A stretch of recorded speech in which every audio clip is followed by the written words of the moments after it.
Le marché français de la nutrition sportive aiguise de plus en plus les appétits. Car la croissance est toujours au rendez-vous, comme le relèvent les experts de Xerfi dans leur dernière étude sur ce secteur.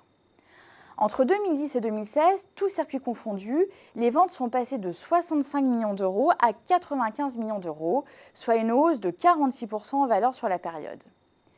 Et les prochaines années s'annoncent également prometteuses. Il y a plusieurs raisons à ce succès, parmi lesquelles l'amélioration continue de l'hygiène de vie des sportifs de haut niveau. Deuxième raison, la pratique de plus en plus courante et intensive du fitness et du running. Et puis, n'oublions pas non plus le culte de la performance qui se diffuse depuis plusieurs années au sein de notre société et impacte le comportement des sportifs amateurs.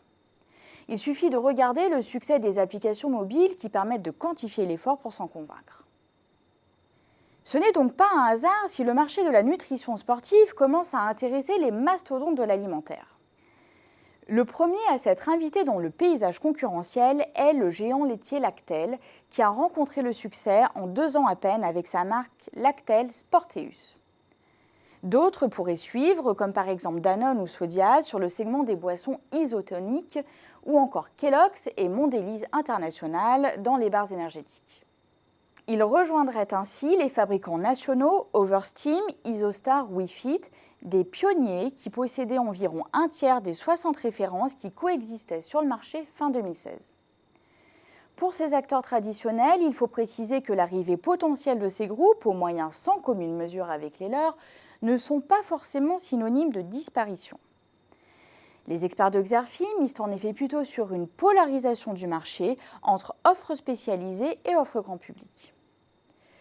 Par ailleurs, ils décryptent dans l'étude les axes de développement retenus aujourd'hui par les acteurs de la nutrition sportive dans ce contexte prometteur.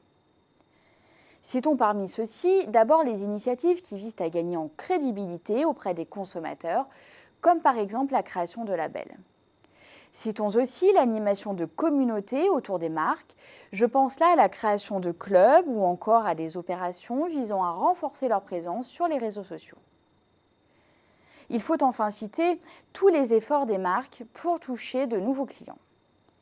Des efforts qui passent par le développement de l'offre en grande surface alimentaire ou encore les innovations dans le bio et le sans gluten. Autant de pistes qui devraient permettre aux acteurs de tirer profit de la croissance attendue du marché ces prochaines années.